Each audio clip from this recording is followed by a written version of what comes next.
দর্শক, ইন্ডিপেন্ডেন্ট ডিজিটালে আপনাদের স্বাগত। আপনারা জানেন সারা বিশ্ব এখন ইসরায়েলের পার্লামেন্টের একটি বৈঠকের দিকে তাকিয়ে আছে। বৈঠকটি হামাস এবং ইসরায়েলের মধ্যে গাজায় যুদ্ধবিরতি নিয়ে যে চুক্তির একটি সম্ভাবনা তৈরি হয়েছে, যে ঘোষণাটি আমরা পেয়েছি গত বুধবার 15 জানুয়ারি, সেই চুক্তির বিষয়ে ইসরায়েলের ক্যাবিনেটের সিদ্ধান্তের অপেক্ষায় আছে। তো আমরা জানি যে ইতোমধ্যেই গাজায় যেই যুদ্ধবিরতির ঘোষণাটি এসেছিল 15 জানুয়ারি, তারপরে গতকাল হামলা কিন্তু থামেনি। গাজায় কন্টিনিউয়াস হামলা হয়েছে এবং আল জাজিরা থেকে শুরু করে বিভিন্ন আন্তর্জাতিক সংবাদ মাধ্যম আমাদের জানাচ্ছে যে এই হামলায় অন্তত 110 জন ফিলিস্তিনি নিহত হয়েছে। তাহলে আসলে কি হতে যাচ্ছে, কি চুক্তিতে আসলে যাচ্ছে, কেমন হবে এই চুক্তি, আদৌ চুক্তি হবে কিনা, কোনো অনিশ্চয়তা কি আছে? গাজার যুদ্ধবিরতির চুক্তিটিতে 3টি ধাপের কথা বলা হয়েছে। এর মধ্যে প্রথম ধাপ, যে জায়গায় হামাস এবং ইসরায়েল সম্মত হয়েছে, সেই জায়গাটি প্রথম ধাপ। যদি শেষ পর্যন্ত ইসরায়েলের ক্যাবিনেটে এই চুক্তির পক্ষে সবাই সম্মত হয়, তাহলে চুক্তিটি কার্যকর হবে 19 জানুয়ারি থেকে। 19 জানুয়ারি এই চুক্তি কার্যকর হয়ে 6 সপ্তাহ পর্যন্ত প্রথম ধাপটি কার্যকর থাকবে। এর 16তম দিনে, অর্থাৎ 19 জানুয়ারির পরের 16তম দিন, যেটা আসলে 3 ফেব্রুয়ারি, এই 3 ফেব্রুয়ারি থেকে শুরু হবে দ্বিতীয় ধাপের আলোচনা। তো দ্বিতীয় ধাপের আলোচনা কতটুকু অগ্রসর হবে তার আগে আসলে জানা জরুরি বা বোঝা জরুরি যে প্রথম ধাপটি আসলে বাস্তবায়িত হবে কিনা। প্রথম ধাপের চুক্তিতে যে বিষয়গুলো, সবচেয়ে বড় যে বিষয়টি এসেছে সেটি হামাসের কাছে বন্দী ইসরায়েলি এবং অপরাপর ইসরায়েলের বন্ধু রাষ্ট্রের 33 জন যে বন্দী আছে তার বিনিময় করা, একটা বন্দী বিনিময় চুক্তির বিষয় আছে।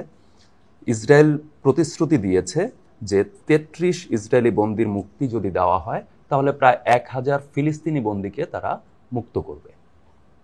এদিকে খুবই আগ্রহবোধ বিষয় এই 1000 বন্দীর মধ্যে আবার বিভিন্ন অপরাধের কারণে সাজা পাওয়া বন্দীও আছে। পশ্চিম তীরের যে প্রশাসক, ইসরায়েলি প্রশাসক, তারা বলছে যে যদি এই ধরনের কোনো বন্দীকে মুক্ত করা হয়, তাহলে তাদের অ্যাডমিনিস্ট্রেটিভ ডিটেনশনে থাকা ইসরায়েলি বন্দী যারা আছে তাদেরকে তারা সবাইকে মুক্ত করে দেবে। আপনারা জানেন যে পশ্চিম তীরে কিন্তু এক ধরনের সংঘাতময় পরিস্থিতি চলছে।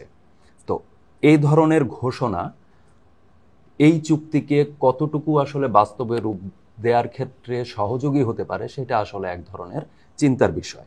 দ্বিতীয় যে আরেকটি বিষয় আসছে সেটা ইসরায়েলের প্রতিরক্ষা মন্ত্রী এবং অর্থমন্ত্রী দুজনই এই চুক্তির বিপক্ষে অবস্থান নিয়েছেন।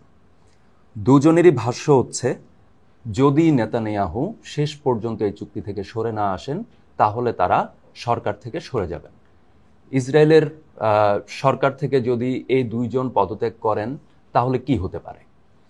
ইসরায়েলের বর্তমান যে মন্ত্রিসভা বা বর্তমান যে সরকার, নেতানিয়াহুর নেতৃত্বাধীন যে সরকার, সেই সরকার আসলে একটি জোট সরকার। মূলত ডানপন্থী বিভিন্ন রাজনৈতিক দলকে নিয়ে এই জোটটি গঠন করা হয়েছে। অর্থমন্ত্রী এবং প্রতিরক্ষা মন্ত্রী দুজন ভিন্ন ভিন্ন দলের প্রতিনিধিত্ব করেন। সেক্ষেত্রে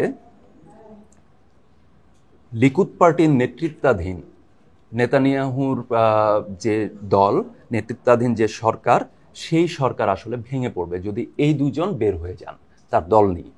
সেক্ষেত্রে ভেতরের যে চাপ, ইসরায়েলের ভেতরের রাজনৈতিক যে চাপ, সেই রাজনৈতিক চাপের জায়গা থেকেও কিন্তু চুক্তিটি একটি ঝুলন্ত দশায় আছে বলা যেতে পারে।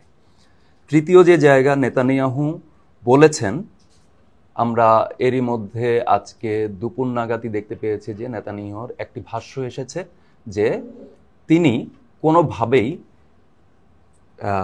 হামাসের বাড়তি কোনো শর্ত মানতে রাজি নন, এবং তিনি দাবি করেছেন হামাস বিদ্যমান যে জায়গায়, অর্থাৎ কাতার, যুক্তরাষ্ট্র, এদের মধ্যস্থতায়, মিশর আছে এই মধ্যস্থতার মধ্যে, এদের মধ্যস্থতায় যেই শর্তগুলোতে এই চুক্তিতে রাজি হয়েছে হামাস এবং ইসরায়েল, নেতানিয়াহুর দাবি হামাস সেখানে কিছু জিনিস যুক্ত করার চেষ্টা করছে।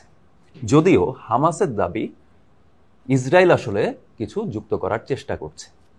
তো আমরা দেখতে পাচ্ছি এরই মধ্যে চুক্তি এখনো বাস্তবে তেমন রূপ পায়নি, কোনো বাস্তবায়নের জায়গায় আমরা যাইনি, চুক্তিটাই এখন পর্যন্ত হয়নি, জাস্ট শুধু একটা ঘোষণা মাত্র এসেছে।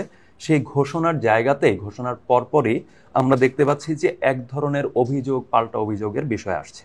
যদিও কিছুক্ষণ আগে আমরা আল জাজিরাতে দেখতে পেয়েছি যে হামাসের পক্ষ থেকে জানানো হয়েছে যে যেই জায়গায় মতপার্থক্যটি ছিল ইসরায়েল এবং হামাসের মধ্যে, সেই জায়গাগুলো সর্ট আউট করা হয়েছে, অর্থাৎ তার আশাবাদী চুক্তিটি সম্পন্ন করার ক্ষেত্রে।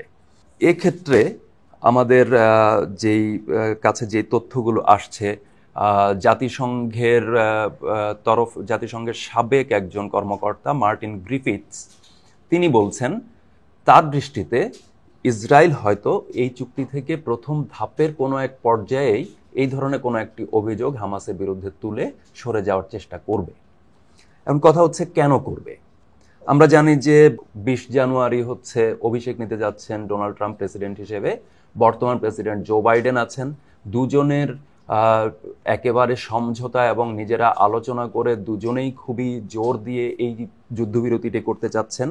আবার ইসরায়েলের ভেতরে যারা বন্দী আছে হামাসের কাছে, তাদের পরিজন, তাদের নিকটজন, তারা রাস্তায় নেমে হচ্ছে প্রতিবাদ করছেন, বলছেন, তারা একটা চাপ তৈরি করছেন যে এই চুক্তি যে কোনোভাবেই হতে হবে। কিন্তু আমরা মন্ত্রিসভার জায়গায় দেখছি যে চুক্তিটিকে এড়িয়ে যাওয়ার এক ধরনের চেষ্টা। এক্ষেত্রে আমাদের একটু পেছনে যেতে হবে, অর্থাৎ 2024 সালের এপ্রিলে আমাদের দিকে আমরা তাকাতে হবে।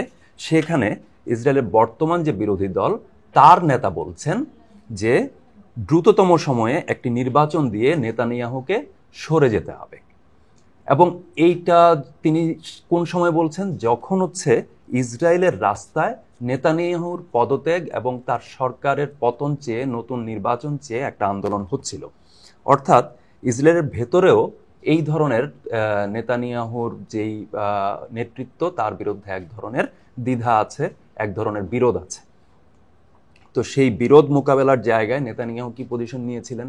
গেল বছর নেতানিয়াহুর পজিশন ছিল হচ্ছে এই যুদ্ধ চলাকালে কোনো ধরনের নির্বাচন দেওয়া, সেটা হচ্ছে হামাসকে শক্তিশালী করবে। অর্থাৎ যুদ্ধের চলমানতা আসলে নেতানিয়াহুর গদিতে থাকার সময়টাকে বাড়ানোর কাজে লাগছে। তো এই জায়গায় ব্যক্তিগত জায়গা থেকেও হচ্ছে নেতানিয়াহুর এ ধরনের একটা পজিশন নেওয়াটা অস্বাভাবিক কিছু না। এর সাথে যখন হচ্ছে ফার রাইট পার্টিস যেগুলো আছে, যেটা বললাম আগে যে অর্থমন্ত্রী এবং হচ্ছে প্রতিরক্ষা মন্ত্রীর তরফ থেকে এরই মধ্যে কিছু হুমকি এসেছে, সেই হুমকিগুলো হচ্ছে যে তারা সরে যাবেন, অর্থাৎ নেতানিয়াহুর সরকার ভেঙে পড়বে। তখন জোট যদি ভেঙে যায়, সেক্ষেত্রে হচ্ছে বিরোধী দল মেজরিটি নিয়ে তারা সরকারে চলে আসতে পারে। এ ধরনের একটা পরিস্থিতি ইসরায়েলের মধ্যে আছে। এক্ষেত্রে আসলে অনেক ধরনের আলোচনা আছে। বিরোধী দলগুলো যদিও বলছে যে নেতানিয়াহুকে তারা সম্পূর্ণ সমর্থন জানাবে এই চুক্তিটি করার ক্ষেত্রে। এই চুক্তি যখন হচ্ছে ভোটে উঠবে, আপনারা জানেন কিছুক্ষণের মধ্যে, ইসরায়েলের স্থানীয় সময় 3টা 30 এবং আমাদের আর কিছুক্ষণের মধ্যে, আমাদের 4 ঘন্টার ব্যবধান বাংলাদেশের সাথে, তো কিছুক্ষণের মধ্যেই এই বৈঠকটি অনুষ্ঠিত হবে, ভোটাভুটি হবে। আমাদের সেই ভোট পর্যন্ত অপেক্ষা করতে হবে। আমরা আশাবাদী যে এই চুক্তি শেষ পর্যন্ত হয়তো আলোর মুখ দেখবে, হয়তো গাজায় যুদ্ধ বন্ধ হবে। তবে বিশ্লেষকরা কিন্তু সতর্ক করছেন একটা বিষয়ে, সেটা হচ্ছে মাঝের যে একদিন 18 তারিখ চুক্তি যদি সম্মত হয় উভয় পক্ষ, 19 জানুয়ারি থেকে কার্যকর হবে। মাঝের এই একদিনে তারা সতর্ক করছেন গাজার অধিবাসীদের, গাজার বেসামরিক অধিবাসীদের যেন তারা নিরাপদে থাকার চেষ্টা করেন। এই সময়টার মধ্যেই ব্যাপক হামলা চালানোর আশঙ্কা তারা করছেন।